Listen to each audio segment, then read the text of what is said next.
बोलो जय गुरुदेव। जय गुरुदेव। जय गुरुदेव। जय गुरुदेव। जय गुरुदेव। जय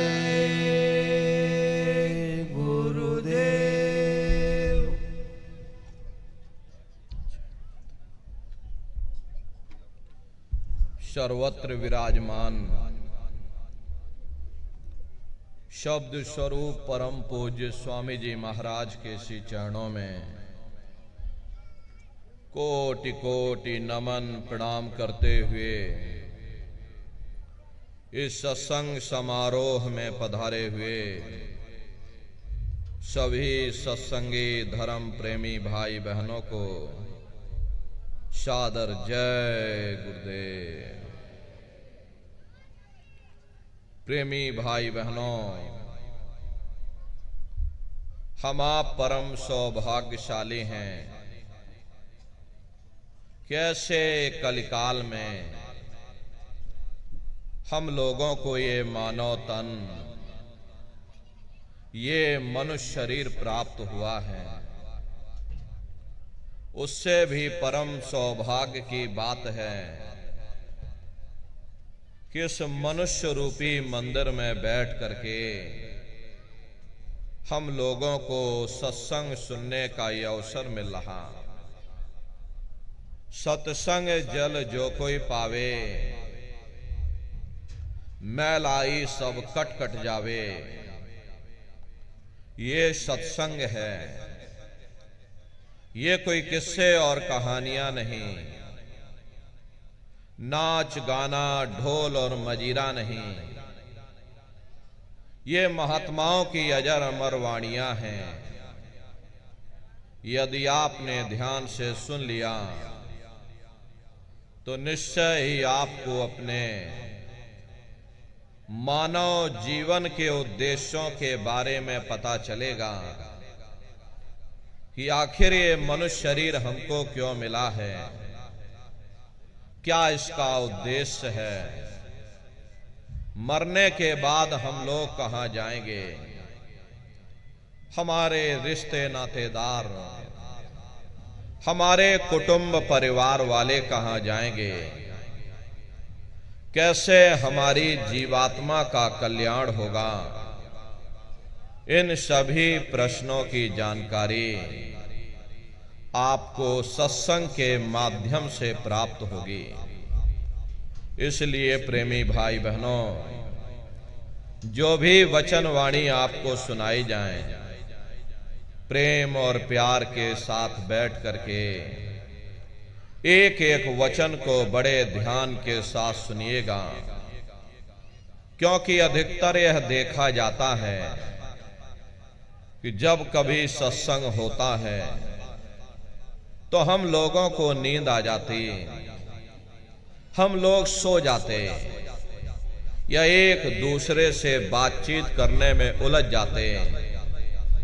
तो उससे होता क्या है, सत्संग के वचन छूट जाते हैं, कड़ी से कड़ी टूट जाती है, फिर हम लोग अर्थों को समझ नहीं पाते और अर्थ का अनर्थ कर देते। इसलिए प्रेमी भाई बहनों, जो भी थोड़े बहुत वचन आपको सुनाए जाएं, बड़े ध्यान से एक एक वचन को आप लोग सुनिएगा। महात्माओं के सत्संग में कभी किसी जात और बिरादरी, किसी कौम या मजहब या किसी भी व्यक्ति की कभी कोई निंदा चुगली आलोचना या किसी की यहां बुराई नहीं की जाती। सत्संग कैसे जानिए, जित एक नाम वखान। सत्संग वह जगह है जहां केवल शब्द या नाम का प्रचार किया जाता। उस मालिक से मिलने का, प्रेम और प्यार पैदा किया जाता। हम आप परम सौभाग्यशाली हैं, यह अवसर हम लोगों को मिला हुआ है। तो जो भी थोड़े बहुत वचन आपको सुनाए जाएं, उन वचनों को बड़े ध्यान के साथ सुनिएगा और समझने की कोशिश करिएगा। हम भी ये प्रयास करेंगे कि आपको सरल से सरल भाषा में आप सभी को समझाया जा सके।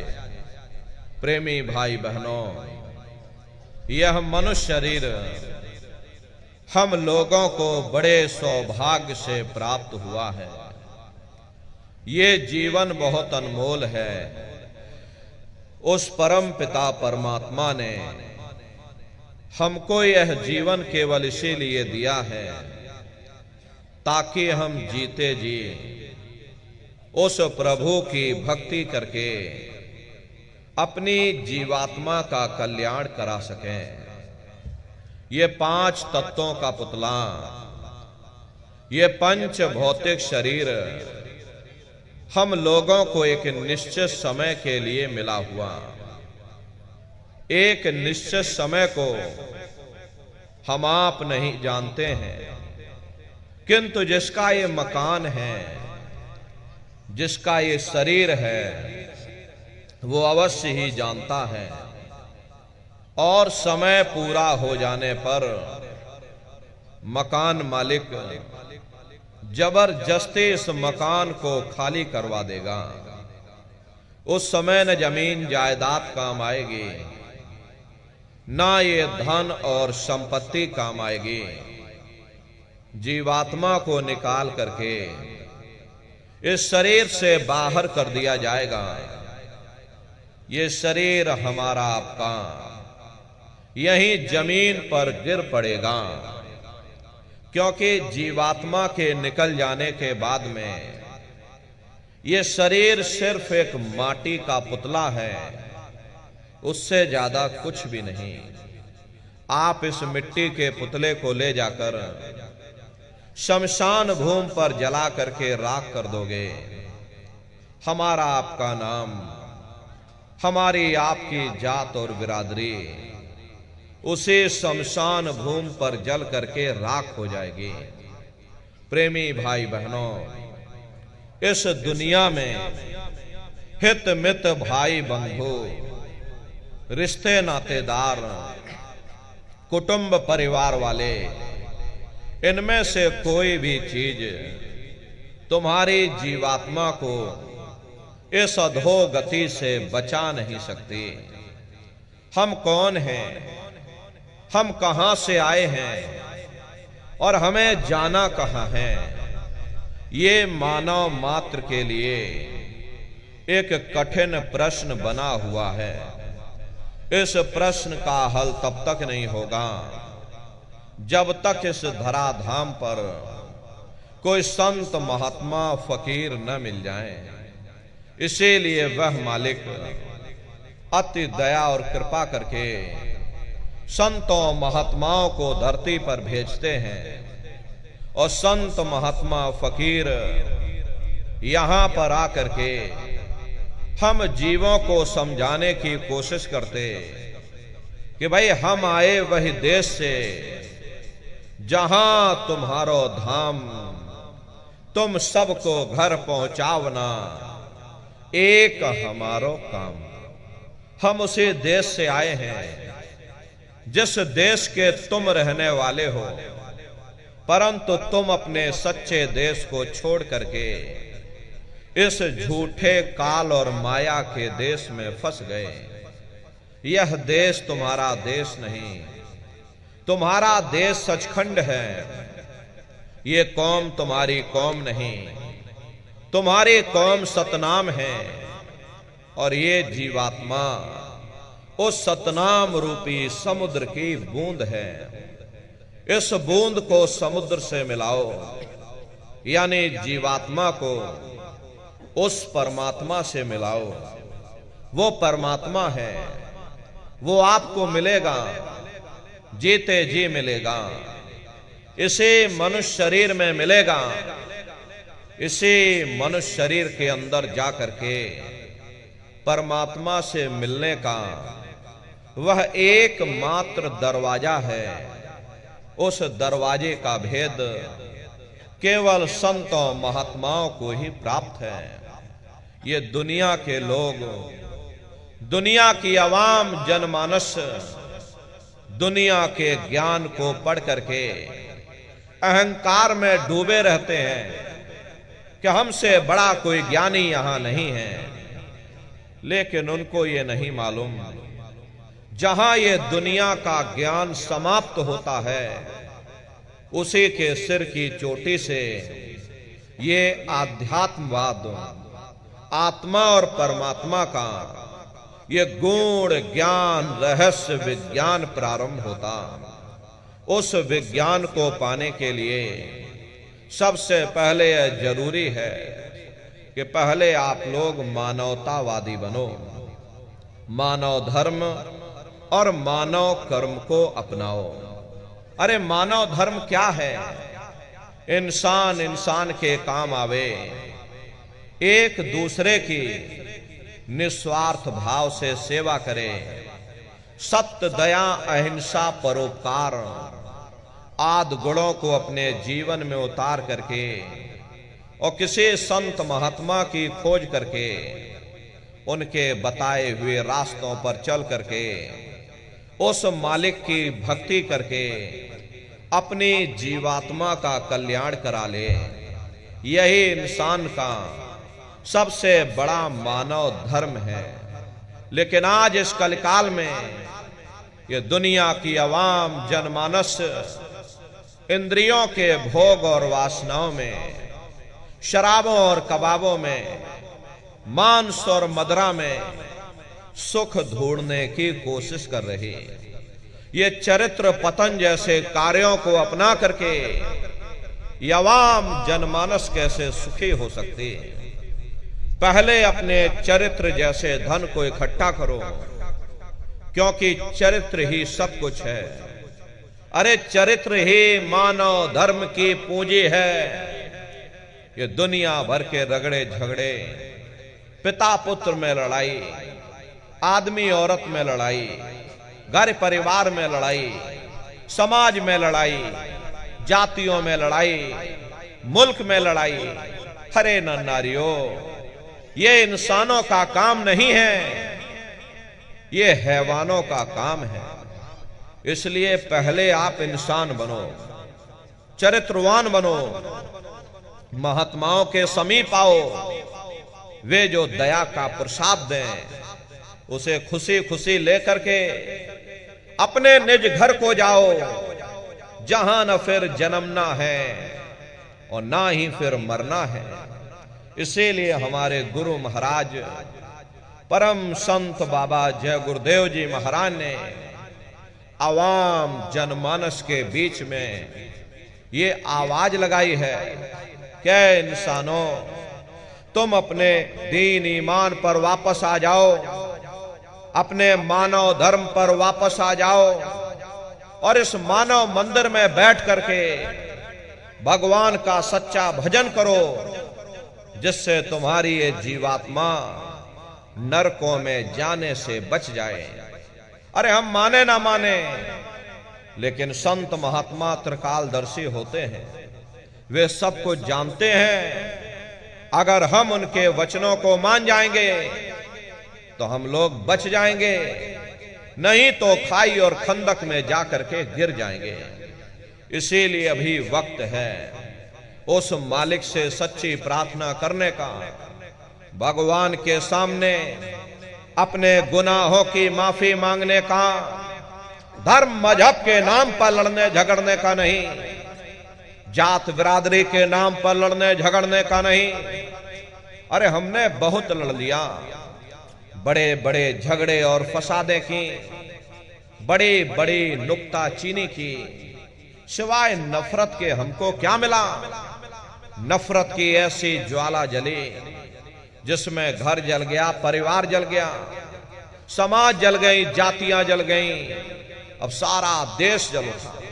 इसीलिए सारी मानवता बहुत थक गई, हर कोई ऐसी छांव चाहता है जहां उसे ठंडक मिले, शांति और सुकून मिले, और ये सब वहीं मिल सकते हैं जहां शांत के संदेश होते, सुकून के संदेश होते, मानव धर्म और मानव कर्म के संदेश होते। और ये संदेश केवल संत महात्मा फकीर देते हैं जो समदर्शी होते हैं, जो समस्त जीवों के अंदर उस प्रभु के अंश को देखते हैं। ऐसे समदर्शी उन महात्माओं की खोज करो।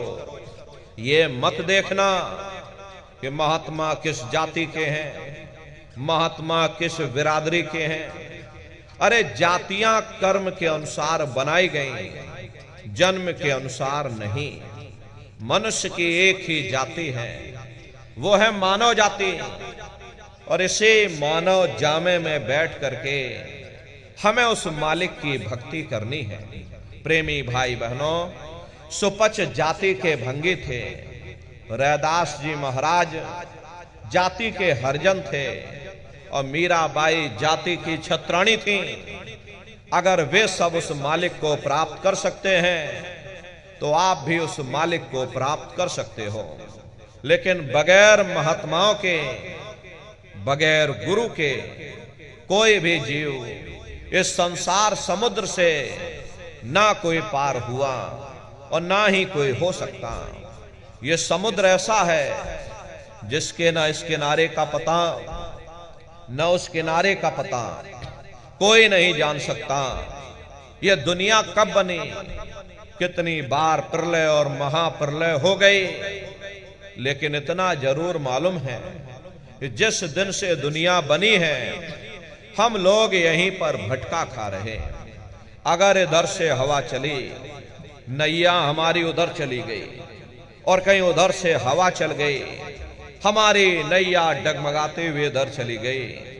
न जाने कितने युग और कल्प बीत गए, लेकिन हमारे ये जीवन की नैया आज तक इस भवसागर से किनारे नहीं लगी। इसलिए न नारियों, सौभाग्य से वक्त का इतना बड़ा वरदान आपको मिला, ये मानव तन आपको मिल गया। न जाने किस महात्मा की दया हो गई, न जाने कौन से जन्म जन्मांतरों के शुभ पुण्य कर्म उदय हो गए जो आपको ये मनुष्य शरीर मिल गया। अरे अब के बार ये मौका तुमको मिल गया, मिले नरदेह या तुमको। अब बनाओ काज कुछ अपना और पचो मत या इस जग में, जानियो रैन का सुपना। प्रेमी भाई बहनों, जैसे रात में हम लोग स्वप्न देखते हैं, हालांकि उस समय पर हमें स्वप्न सच मालूम पड़ता है, असली प्रतीत मालूम होता है। लेकिन जब हम लोग सुबह उठते हैं, जब हमारी आंखें खुलती हैं, तब हमें होश आता है कि नहीं भाई, हम तो स्वप्न देख रहे थे, ये सब भ्रम है। ठीक उसी प्रकार से ये दुनिया भी 10-20-100 साल का स्वप्न है। अब आप कहोगे हम जाग रहे, परंतु प्रेमी भाई बहनों, ऐसा हरगिज नहीं है।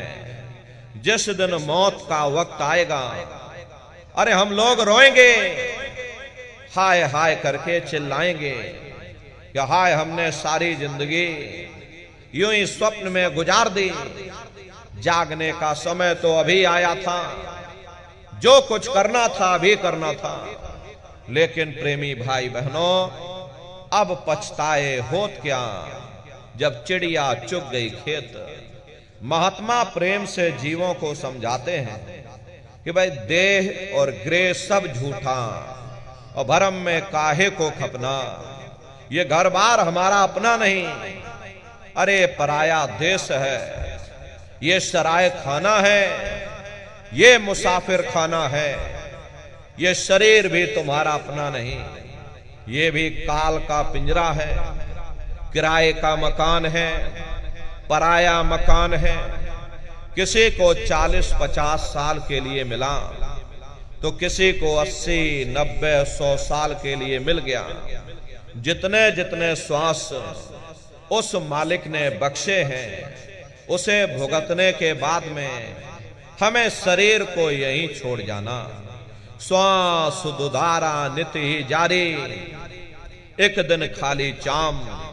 प्रेमी भाई बहनों, एक तालाब पानी से चाहे कितना भी क्यों ना भरा हो, आप एक छोटी सी नाली काटकर खोल दीजिए, तालाब में छोटा सा छेद कर दीजिए, तो सारा पानी ही तालाब से बाहर निकल जाएगा।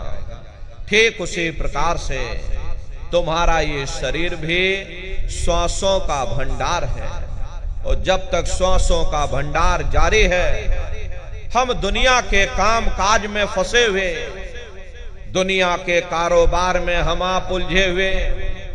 लेकिन जिस वक्त ये श्वासों का भंडार खाली होगा, अरे टेलीफोन खड़क जाएंगे, तार पहुंच जाएंगे, संदेश पहुंच जाएंगे, सब रिश्ते नातेदार, सब कुटुंब परिवार वाले, सब अड़ोस पड़ोस वाले मिनटों सेकंडों में इकट्ठा हो जाएंगे। प्रेमी भाई बहनों, जिस शरीर से तुम इतना प्रेम किया करते थे, साबुन से मल मल करके नहाते थे, उसे कोई एक रात भी घर में रखने को तैयार नहीं होता। ये कंधों पर लटका करके शमशान भूमि पर छोड़ करके आ जाते हैं। हिंदू लोग तिनका तोड़ाते हैं, जैसे तिनका टूट गया, तेरा मेरा रिश्ता नाता टूट गया। मुसलमान, सिख या ईसाई लोग खाक की मिट्टी कब्र में डाल देते हैं। जो मेरे लिए खाक की मिट्टी है, वह मेरे लिए तू है। अरे मामूली कष्ट नहीं होता, मौत के समय में घनघोर पीड़ा होती है। जनमत मरत दुसह दुख हुई, सहजो बाई ने बयान किया है। सहजो मौत आइया, अंगे अंग दिया तोड़, और हिया जरे छाती फटे, उठे पीर घनघोर। गुरु महाराज सत्संग में फरमाते थे कि जैसे 1,00,000 बिच्छू एक साथ मिल करके हमारे शरीर पर डंक मारे, उससे भी लाखों करोड़ों गुना ज्यादा मौत के समय में दर्द होता है। प्रेमी भाई बहनों, जब मृत्यु आती है तो किस तरह से प्राण निकलते हैं, प्राणों के निकलने की क्या प्रक्रिया होती है, पहले उसे आप अच्छी तरह से समझ लीजिए। सिमटत भास श्वास उठ जावे, और प्राण पति जम सिमट समावे, उस समय हमारी ये श्वासें रुक जाती हैं, शरीर की चेतना पीछे की तरफ सिमटने लगती है। तो सबसे पहले गुदा चक्र टूटता है, क्योंकि गुदा चक्र में पृथ्वी का वास होता है। गुदा चक्र टूट करके ऊपर इंद्रिय चक्र में समा जाता, इंद्रिय चक्र में जल का वास होता, यानी जल ने पृथ्वी को घोल दिया। फिर जब इंद्रिय चक्र टूटेगा तो ऊपर नाभि चक्र में समा जाएगा। ये नाभि चक्र में अग्नि का वास होता, यानी अग्नि ने फिर जल को सुखा दिया। ये नीचे से सिमटाव होता है, नीचे से ऊपर की ओर सिमटाव होता, पैरों के तलवे से लेकर के ये सिर की चोटी तक सिमटाव होता। फिर जब ये नाभि चक्र टूटेगा तो ऊपर हृदय चक्र में समा जाएगा।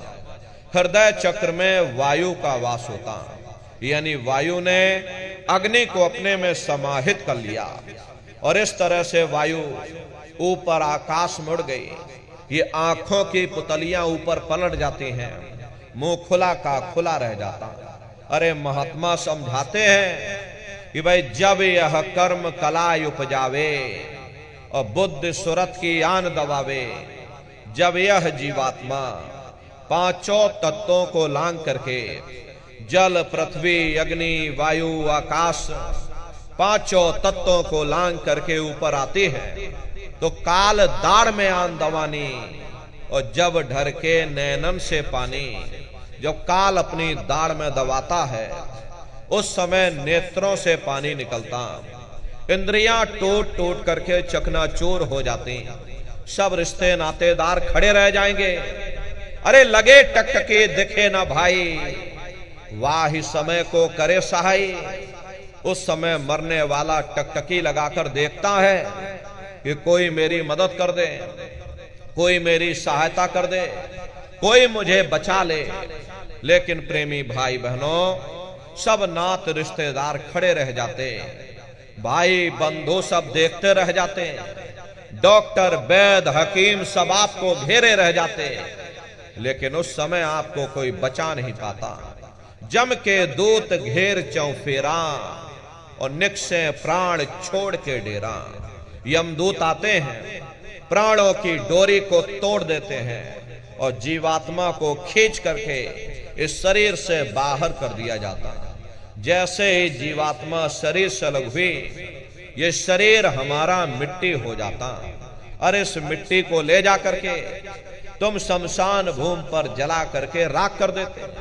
हाड़ जले जैसे लाकड़ी, केस जले जैसे घास, और ये कंचन जैसी काया ढह गई, कोई ना आवे पास। ये कहानी हमारी आपकी यहीं समाप्त हो गई। ये जात बिरादरी के रगड़े झगड़े, ये नाम, ये रुतबा, ये शानो शौकत, ये पद और प्रतिष्ठा, ये प्रधानी और ये तुम्हारी कलेक्टरी, ये सब यहीं समाप्त हो गई। लेकिन उधर देखो क्या होता, तुम्हारे जीवात्मा को ले जा करके ऊपर धर्मराज की कचहरी में पेश कर दिया जाएगा। वहां पलक झपकते ही तुम्हारे अच्छे और बुरे कर्मों का हिसाब किताब हो जाएगा। धर्मराज तुमको सजा सुना देंगे, ले जाओ इनको फलाने नरक में डाल दो, क्योंकि मैंने इनको मौका दिया था। जब ये मां के घर में उल्टे लटके हुए थे, सिर इनका जब नीचे था, पैर जब इनके ऊपर थे, मां के घर में जब उल्टे लटके हुए थे, जठराग्नि में जब ये तप रहे थे, उस समय इन्होंने मुझसे प्रार्थना की थी कि हे मालिक, अब प्रभु कृपा कर हुए भांति और सब तज भजन करे दिन राती। कि हे परमात्मा, इस बार हमको मौका दे दो, इस बार हमको मनुष्य शरीर दे दो, हम भजन करेंगे, भक्ति करेंगे, हम अपनी जीवात्मा का कल्याण करेंगे। तो मैंने इनकी प्रार्थना को स्वीकार कर लिया और इनको मैंने सुंदर सा ये मनुष्य शरीर दे दिया और कह करके मैंने भेजा था कि भाई ये मनुष्य शरीर, ये किराए का मकान है, ये तुम्हारा अपना नहीं है। अगर ये तुम्हारा अपना होता तो हमेशा तुम्हारे पास रहता। ये तुम्हारा अपना नहीं, ये मैंने तुमको कुछ समय के लिए किराए का ये मकान दिया है। हाँ, तुम अपनी जीवात्मा को मेरे किराए के मकान में बैठा करके उस मालिक की भक्ति करके समय रहते अपनी जीवात्मा को जगा लेना, अपनी जीवात्मा का कल्याण करा लेना। अरे मैंने कुछ समय के लिए तुम सबको ये किराए का मकान दिया है और जब समय पूरा होगा तो मैं अपने सिपाहियों को ऊपर से भेजूंगा और उस समय पर तुम मेरे किराए के मकान को खाली कर देना। लेकिन इतना ध्यान रखना कि जैसा साफ सुथरा मैंने तुमको ये किराए का मकान दिया है, वैसा ही साफ सुथरा तुम मुझको वापस लौटाना। लेकिन इस किराए के मकान में बैठ करके इन्होंने बुरे खोटे पाप कर्म कर डाले। मेरे किराए के मकान को इन्होंने अपने कर्मों से गंदा कर दिया, इसलिए कर्मों की सजा इनको मिलेगी। ले जाओ इनको फलाने नरक में डाल दो।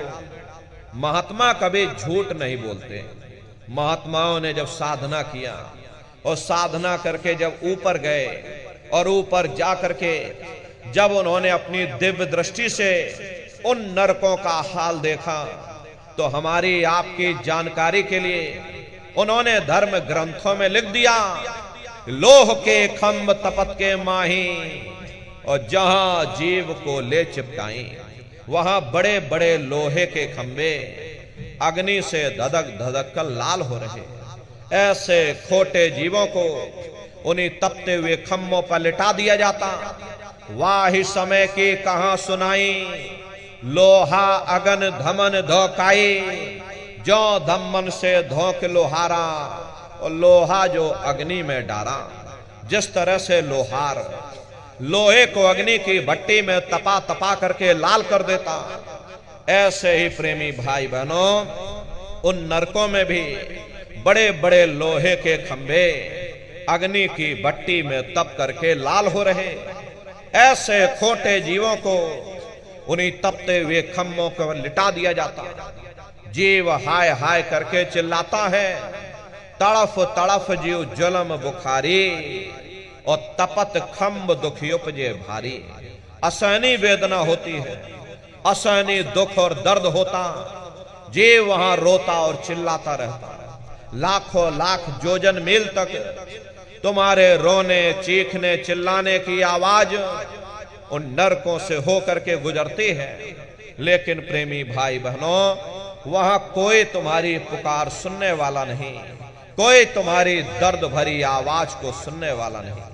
कभी कभी हम लोगों के मन में ख्याल आता है कि भाई जीवात्मा तो अजर अमर है, नैनम छिंदति शस्त्राणी, नैनम दहति पावकः, ना हमारी जीवात्मा को कोई शस्त्र काट सकते हैं और ना ही हमारी जीवात्मा को कोई अग्नि जला सकती है। फिर भला हमारी जीवात्मा को कौन से नरकों की आग में जलाया जाएगा? तो इसे समझने की कोशिश करो। प्रेमी भाई बहनों, तुम्हारी जीवात्मा के ऊपर 4 प्रकार के कपड़े पहनाए जाते हैं।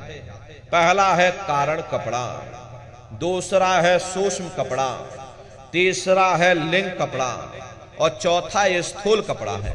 ये पंच भौतिक शरीर जिसके अंदर तुम्हारी जीवात्मा बंद है, ये स्थूल कपड़ा है। जब ये स्थूल शरीर नष्ट हो जाएगा तब तुम्हारी जीवात्मा लिंग शरीर में आती है। लिंग शरीर 17 तत्वों का होता है। जितने भी देवी देवता भूत प्रेत जिन्न पिशाच आते हैं, ये सभी लिंग शरीर में ही होते हैं। लिंग शरीर का जो भोजन होता है वो सुगंधी होता है। अगर किसी को घर में भूत प्रेत चढ़ा हो, आप उसे थोड़ा खुशबू सूंघा देना और धीरे धीरे अपने आप शांत हो जाएगा, क्योंकि लिंग शरीर का जो भोजन होता है वो सुगंधी होता है। लिंग शरीर के ऊपर सूक्ष्म शरीर आता है, और सूक्ष्म शरीर का जो भोजन होता है वो प्रकाश होता है, और सूक्ष्म शरीर के ऊपर कारण शरीर आता है। कारण शरीर का जो भोजन होता है वो शब्द यानी कि अमृत होता है। और कारण शरीर के ऊपर जब तुम्हारी ये जीवात्मा तीसरे मंडल पर पहुंच करके उस अमृत के सरोवर में जब तुम स्नान कर लोगे, तब तुम्हारी जीवात्मा के ऊपर से सारे कपड़े सारे खोल उतर जाते हैं। उस समय जीवात्मा अपने असली स्वरूप में वापस आ जाती है। इसका खुद का प्रकाश 16 सूर्य के बराबर हो जाता। तब तुम्हारी जीवात्मा को ना कोई शस्त्र काट सकते हैं, ना ही कोई अग्नि जला सकती है। लेकिन जब तक तुम्हारी जीवात्मा इन खोलों में बंद है, इन शरीर में बंद है, तुमको सुख और दुख की अनुभूति होती रहेगी।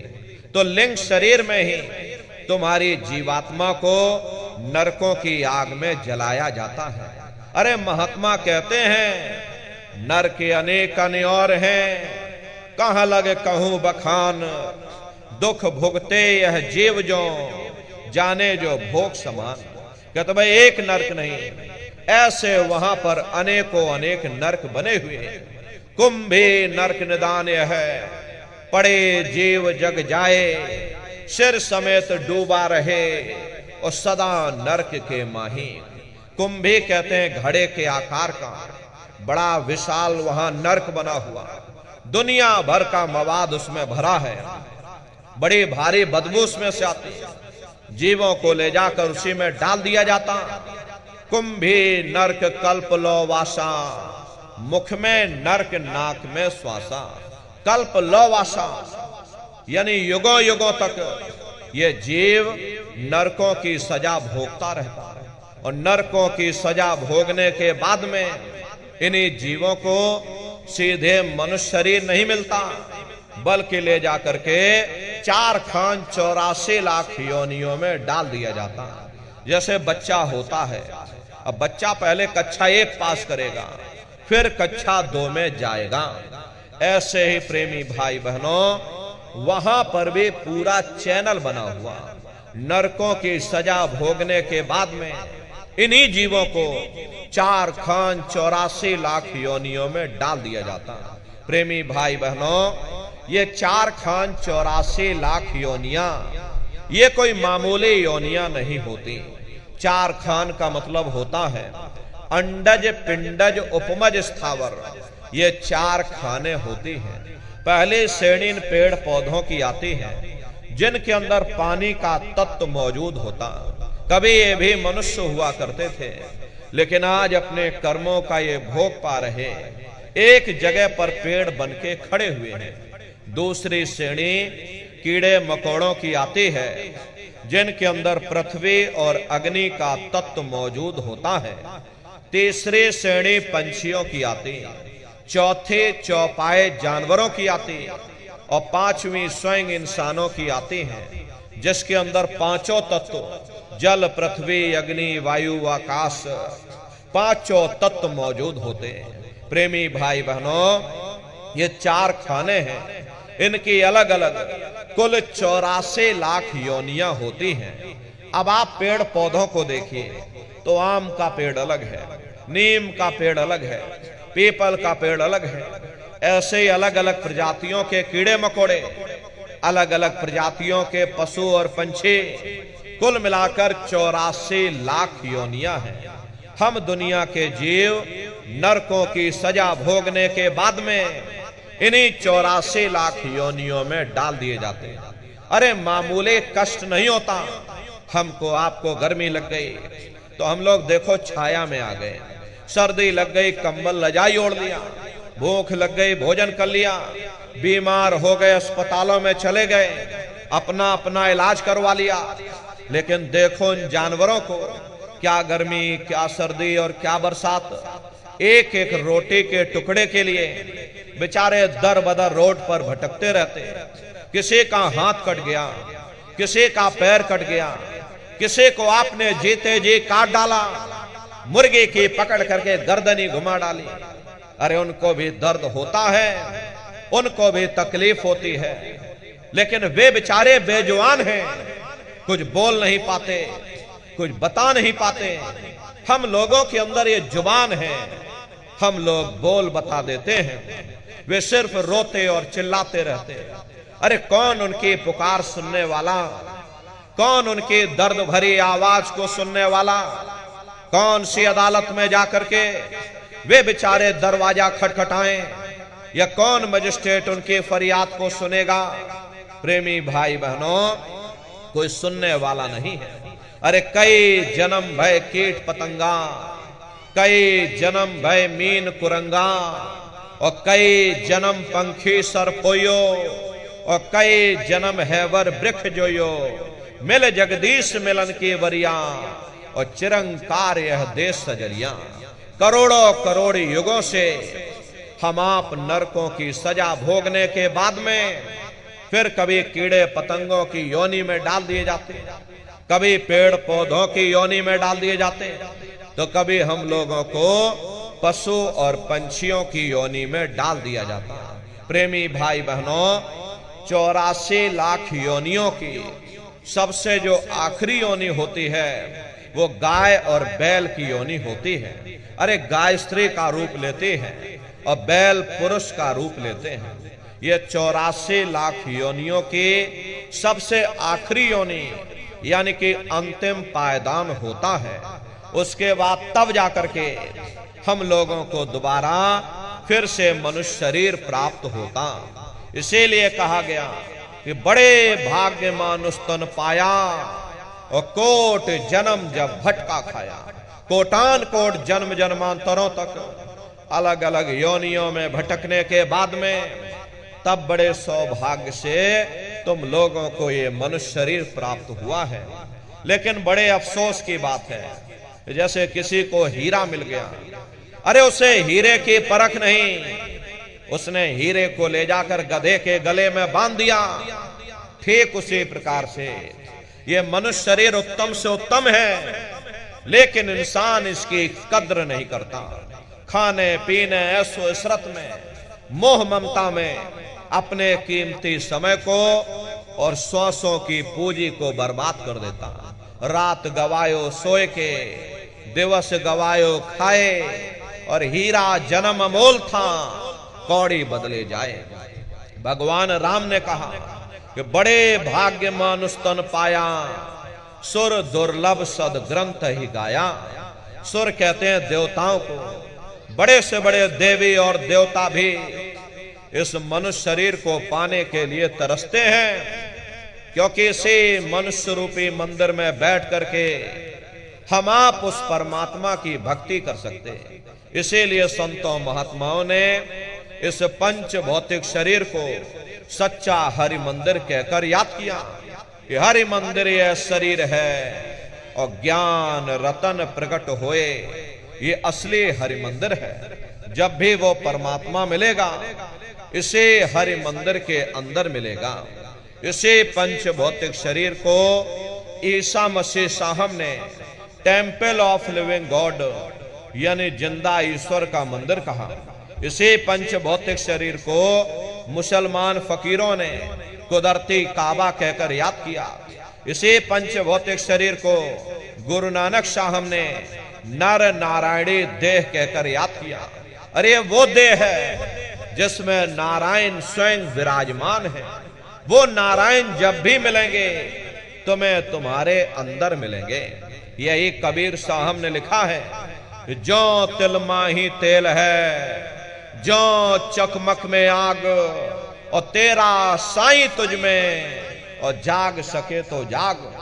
जैसे तिल में तेल होता है, पत्थर में अग्नि होती, ठीक उसी तरह से वो मालिक हर एक के घट घट में, हर एक के वजूद के अंदर बैठा हुआ। यही महात्माओं ने कहा कि कस्तूरी कुंडल बसे और मृग धूड़े बन माही, ऐसे घट घट राम है दुनिया देखे नाही। जैसे हिरन कस्तूरी की खुशबू को बाहर जंगलों में ढूंढता फिरता, हालांकि वो खुशबू उसके नाभि से हो करके आती है, वही हाल हम जीवों का है। हम दुनिया के जीव भी उस परमात्मा की खोज बाहर इस जड़ संसार में कर रहे हैं। प्रेमी भाई बहनों, आप सभी लोग बुद्धिमान हो, अपनी अपनी बुद्धि से आप जरा स्वयं विचार करके देखिएगा। जब उस परमात्मा ने हर इंसान को एक जैसा बनाया, आंख, कान, नाक, मुंह, हाथ, पांव एक जैसे दिए, तो हम आप ये कैसे सोच सकते हैं कि उसने हिंदुओं के लिए अपने मिलने का कोई और रास्ता बनाया होगा, मुसलमान, सिख या ईसाइयों के लिए अपने मिलने का कोई और रास्ता। अरे मोको कहां ढूंढे रे बंदे, मैं तो तेरे पास में, ना तीरथ में ना मूरत में, मैं तो हूं विश्वास में। ना मैं तीरथ में मिलूंगा, ना मैं मूरत में मिलूंगा, ना मैं अन्य किसी कर्मकांड में मिलूंगा, ना मैं ग्रंथों में मिलूंगा, ना मैं पोथियों में मिलूंगा, ना ही मैं इन किताबों में मिलूंगा। जो सारी उम्र बैठ करके तुम उन किताबों को पढ़ते रहो, उन चौपाइयों को गाते रहो, ढोलक मजीरा बजा बजा करके रात दिन तुम अखंड रामायण करते रहो। अरे मैं जब भी मिलूंगा तो मैं तुम्हारे अंदर मिलूंगा। प्रेमी भाई बहनों, बड़ी सीधी सी बात है, अगर खाना बनाने की किताब तुम सारी उम्र बैठ करके पढ़ते ही रहोगे कि भाई खाना ऐसे बनता है और खाना वैसे बनता है, और खाने में नमक डाला जाता है, और खाने में तेल डाला जाता है, और खाने में हल्दी डाली जाती है, और खाने में जीरा डाला जाता है, तो कभी तुम्हारा पेट नहीं भर सकता। जब तक आप खाना बनाओगे नहीं, उसे स्वयं खाओगे नहीं, कभी तुम्हारा पेट नहीं भर सकता।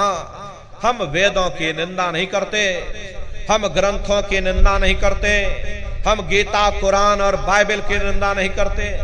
वेद शास्त्र गीता कुरान बाइबल जितने भी हमारे धर्म ग्रंथ हैं, चिल्ला चिल्ला करके सब यही कह रहे हैं कि भाई मनुष्य के अंदर अंड खंड ब्रह्मांड है, स्वयं वो परमात्मा तुम्हारे अंदर बैठा है। चलो अंदर चलो, अंदर चल करके उस परमात्मा का दर्शन दीदार करो। अब सवाल ये उठता है, भाई आखिर हम अपने अंदर जा करके उस परमात्मा का दर्शन कैसे करेंगे? तो इसके लिए संतों महात्माओं ने केवल 3 साधन बताए। साधन 3 सारे वर्णे और साधन सब थोथे मान। इस कलयुग में उस मालिक को पाने के लिए महात्माओं ने केवल 3 पूजाएं बताई। पहला है सुमरन, दूसरा है ध्यान और तीसरा है भजन। सुमरन कहते हैं अपने गुरु को याद करना, ध्यान कहते हैं अपनी दिव्य दृष्टि को खोलना, और भजन कहते हैं कान में उंगली डाल करके उस शब्द को सुनना, उस नाम को सुनना, उस देववाणी आकाशवाणी को सुनना जो 24 घंटे तुम्हारे सबके अंदर गूंज रही। प्रेमी भाई बहनों, ये सुरत शब्द नाम योग की साधना है। जितने भी महात्मा फकीर धराधाम पर आए, उस मालिक को पाया तो सुरत शब्द नाम योग की साधना करके ही पाया। देखो सबसे पहले कबीर साहब आए, कबीर साहब ने सुरत शब्द नाम योग की साधना जारी की। उसके बाद गुरु नानक साहब आए, गुरु नानक साहब ने भी सुरत शब्द नाम योग की साधना जारी की। उसके बाद और भी महात्मा आए, कबीर नानक दादू दरिया भीखा रविदास पलटू जगजीवन। चित्रकूट में आप चले जाइए, गोस्वामी जी महाराज जिन्होंने रामचरित्र मानस बनाई है, जिसका पाठ आप सभी लोग अपने अपने घरों में मंदिरों में बैठ करके करते हो, उन्होंने भी उस मालिक को पाया तो सुरत शब्द नाम योग की साधना करके ही पाया। राजस्थान की धरती पर देखो मीराबाई हुई, सहजोबाई हुई, उन्होंने भी उस मालिक को पाया तो सुरत शब्द नाम योग की साधना करके ही पाया। प्रेमी भाई बहनों, ये सुरत शब्द नाम योग की साधना है। इस साधना की 3 क्रियाएं हैं। पहला है सुमरन, दूसरा है ध्यान और तीसरा है भजन। तो कैसे आप लोग सुमरन करोगे, कैसे आप लोग ध्यान करोगे और कैसे आप लोग भजन करोगे? बहुत से नए प्रेमी भाई बहन बैठे हुए हैं, तो सुमरन ध्यान और भजन आपको कैसे कैसे करना है जरा अच्छी तरह से आप लोग समझिएगा और फिर घर पर जा करके करिएगा। तो सबसे पहले सुमरन कैसे किया जाएगा? सुमरन करने के लिए एक माला आप लोग ले लेना। ये देखिए प्रेमी भाई बहनों, 108 दाने की ये माला है।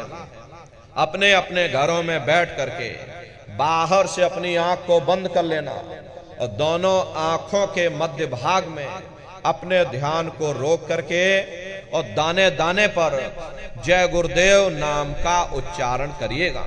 हर दाने पर जय गुरुदेव नाम, हर दाने पर जय गुरुदेव नाम, जय गुरुदेव जय गुरुदेव जय गुरुदेव जय गुरुदेव, कुल 108 बार करिएगा।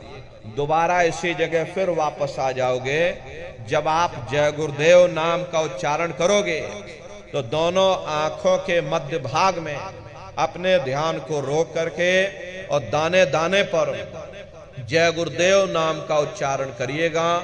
जिसको आप याद कर रहे हो, एक समय ऐसा आएगा वो अंतर में तुम्हारे सामने प्रकट हो जाएगा। उसके स्वरूप को देख लेना, फिर उसी के स्वरूप को याद करके जय गुरुदेव नाम का सुमरन सभी नए प्रेमी भाई बहन करिएगा। दूसरी बार फिर यहीं से जय गुरुदेव नाम का सुमरन, तीसरी बार फिर यहीं से जय गुरुदेव नाम का सुमरन, चौथी बार फिर यहीं से जय गुरुदेव नाम का सुमरन, पांचवी बार फिर यहीं से जय गुरुदेव नाम का सुमरन। इस तरह से कुल 8 बार जय गुरुदेव नाम का सुमरन सभी नए प्रेमी भाई बहन करिएगा। और 8 बार करने के बाद में ये माला आप रख देना। प्रेमी भाई बहनों, ये जय गुरुदेव नाम किसी साधारण इंसान का नाम नहीं है, ये स्वयं उस अनामी महाप्रभु का नाम है। समय समय पर संत महात्मा अपने अपने समय पर आकर के अपनी साधना के द्वारा उस मालिक के नाम को जगाते हैं, उस मालिक के नाम को सिद्ध करते हैं। जैसे कबीर साहब आए, कबीर साहब ने साहिब नाम सिद्ध किया।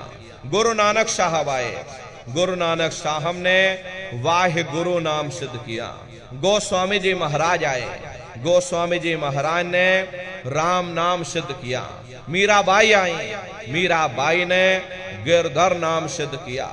सूरदास जी महाराज आए तो सूरदास जी महाराज ने श्याम नाम सिद्ध किया। इसी तरह से हमारे गुरु महाराज जय गुरुदेव नाम सिद्ध करके गए। जय गुरुदेव नाम का जहाज लगाकर गए। अगर इस जहाज पर सारी दुनिया बैठेगी, ये जहाज सारी दुनिया को पार करेगा। नए जीवों के लिए नाम दान को और सरल से सरल किया गया। वरना बहुत से पुराने पुराने प्रेमी बैठे हैं, अगर उनसे ये पूछा जाए कि भाई जरा नाम रूप स्थान गाजे बाजे बता दो, वो तक भूल जाते। अब इतने पुराने हो करके आज तक नाम रूप स्थान गाजे बाजे याद नहीं कर पाए। इसीलिए नए जीवों के लिए नाम दान को और सरल से सरल किया गया। बहुत से गांव के बूढ़े बुजुर्ग होते हैं, बच्चे बच्चियां हैं, बगैर पढ़े लिखे लोग भी बैठते हैं। अरे अच्छी तरह से आप लोग समझ सको और सुमरन कर सको, इसीलिए इस रास्ते को और सरल से सरल किया गया। एक साध है सब सद है, सब साध है सब जाए। पहले अपने गुरु की उंगली तुम पकड़ लो, क्योंकि गुरु तुम्हारा सच्चा रहबर है। गुरु बिन भव निज तरह न कोई, बगैर गुरु के तुम्हारी ये जीवात्मा इस भव सागर से पार नहीं जा सकती। गुरु गोविंद दो खड़े काके लागू पाई, और बलिहारी गुरु आपने जिन गोविंद दियो बताई। महिमा उन्हीं की है जिन्होंने उस गोविंद को लखा दिया। इस संसार में हमारे तीन तरह के गुरु होते हैं। पहले गुरु हमारे माता पिता होते हैं, जो हमें जन्म देते हैं, हमारा पालन पोषण करते हैं, बचपन से हमारे अंदर संस्कार डालते हैं। ये माता पिता हमारे पहले गुरु होते हैं। दूसरे गुरु हमारे शिक्षक होते हैं, जो हमें स्कूलों में कॉलेजों में हमें जो भौतिक ज्ञान देते हैं, ये हमारे दूसरे गुरु होते।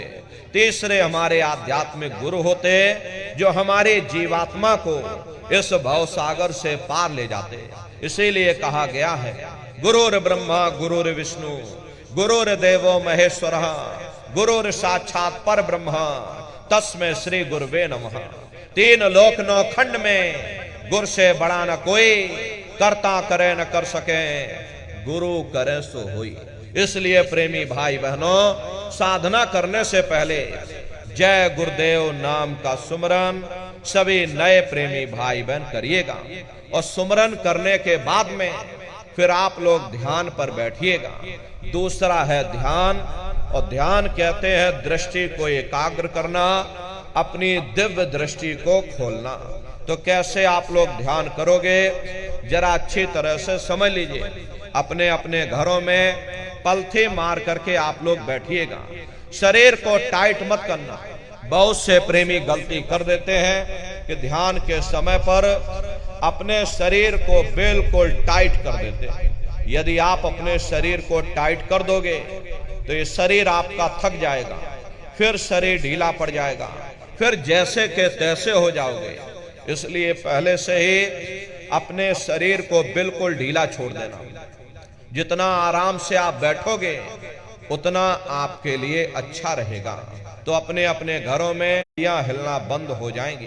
तो दूर सामने अंधेरे में एक जगह पर आप अपनी दृष्टि को रोकिएगा, या उस अंधेरे को ही लगातार देखते रहना। दृष्टि अपने आप अंधेरे में रुक जाएगी। उस समय किसी के बारे में सोचना नहीं, किसी के बारे में विचार मत करिएगा। ये विचार करने की आदत हमारे अंदर पहले से पड़ी हुई है। हम किसी भी व्यक्ति को देखते हैं तो देखने से पहले ही हम उसके बारे में तरह तरह के विचार करने लग जाते हैं। रात को सोते समय भी हम कुछ न कुछ विचार करते ही रहते हैं। या तो हम भविष्य के बारे में सोचेंगे या हम अपने बीते हुए कल के बारे में सोचेंगे। प्रेमी भाई बहनों, ध्यान के समय पर ना आपको भविष्य के बारे में सोचना है, ना आपको अपने बीते हुए कल के बारे में सोचना है। आपको वर्तमान में जीना है। वर्तमान में जीने का नाम ही ध्यान है। तो एक टक होकर के सामने उस अंधेरे को देखते रहना, किसी के बारे में सोचना नहीं, किसी के बारे में विचार मत करिएगा, शरीर को बिल्कुल हिलाना नहीं, शून्य होकर के सामने उस अंधेरे को लगातार देखते रहो।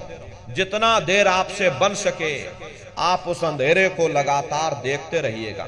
देखते देखते देखते देखते एक समय ऐसा आएगा कि आपकी दृष्टि उस अंधेरे में रुक जाएगी। और जैसे ही आपकी दृष्टि अंधेरे में रुकेगी तो सुई की नोक के बराबर काले में भी काला बिंदु, बड़ा चमकीला बिंदु होगा, तारे की तरह चम चम चम चम चमकेगा। वो चमकता हुआ तारे जैसा बिंदु आपको सामने दिखाई पड़ेगा। और जब वो बिंदु सामने दिखाई पड़ जाए तब आप अपनी दृष्टि को उस बिंदु पर एकाग्र कर देना। जब आप अपनी दृष्टि उस बिंदु पर एकाग्र कर दोगे तो बिंदु के चारों तरफ से बड़ा भारी प्रकाश निकलेगा, चक्र की तरह से बहुरंगी प्रकाश होगा। वो प्रकाश धीरे धीरे बड़ा होता चला जाएगा। साधक उस समय पर इतना मोहित हो जाता है कि बिंदु को तो छोड़ देता है और दाएं बाएं प्रकाश को देखने में लग जाता है। जब आप दाएं बाएं प्रकाश को देखने में लग जाओगे, क्योंकि प्रकाश उस बिंदु से निकल रहा और आपने बिंदु को छोड़ दिया और प्रकाश को देखने में लग गए, तो प्रकाश भी गायब हो जाएगा, बिंदु भी गायब हो जाएगा, फिर अंतर में अंधेरा छा जाएगा, फिर आपको उतनी मेहनत करनी पड़ेगी। इसलिए दाएं बाएं बिल्कुल मत देखिएगा। आपका निशाना उस बिंदु पर टिका रहे जिसमें से वो प्रकाश निकल रहा। वही बिंदु दरवाजा है, वही बिंदु खिड़की है। उसी को हरि का द्वार यानी कि हरिद्वार कहा गया। बहुत विशाल वो दरवाजा है। ये संसार कुछ नहीं है। ऐसे लाखों संसार इकट्ठे करके एक साथ दरवाजे के अंदर डाल दो, पता तक नहीं चलेगा। इतना विशाल वो हरि का द्वार तुम्हारे सबके अंदर बना हुआ है। एक छोटे से बीज को लेकर के हम आपसे कहें कि इस बीज के अंदर बहुत बड़ा पेड़ है, तो आप भरोसा नहीं करोगे। लेकिन उस छोटे से बीज को जब आप जमीन में गाड़ दोगे, थोड़ा खाद पानी दोगे, वो बीज अंकुरित हो जाएगा। उसमें से विशाल लताएं भी निकलेंगी, विशाल वृक्ष का रूप भी लेगा, उसमें से फल और फूल भी निकलेंगे। इसी तरह से आप सभी के अंदर सुई की नोक के बराबर तारे की तरह छोटे से छोटा चमकता हुआ बिंदु है। उस बिंदु के अंदर बड़े बड़े ब्रह्मांड बसे हुए हैं। वो तारे जैसा चमकता हुआ बिंदु आपको सामने दिखाई पड़ेगा। लेकिन बिंदु जब दिखाई पड़ेगा जब आपकी दृष्टि उस अंधेरे में रुक जाएगी। जैसे ही आपकी दृष्टि अंधेरे में रुकेगी, वो तारे की तरह चमकता हुआ बिंदु आपको सामने दिखाई पड़ जाएगा। और जब वो बिंदु सामने दिखाई पड़ जाए तब आप अपनी दृष्टि को उस बिंदु पर एकाग्र कर देना। जब आप अपनी दृष्टि उस बिंदु पर एकाग्र कर दोगे तो वही बिंदु दरवाजा है।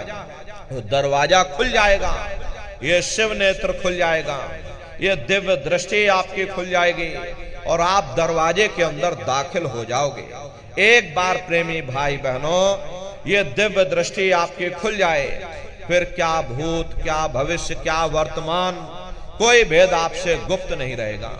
लाखों वर्ष पहले क्या हुआ था, भविष्य में क्या होने वाला है, अरे आप अपने अपने घरों में बैठ करके और ध्यान लगा करके भूत, भविष्य और वर्तमान को देख सकते हो।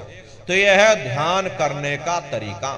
एक बार फिर से समझ लीजिए कैसे आपको ध्यान करना है।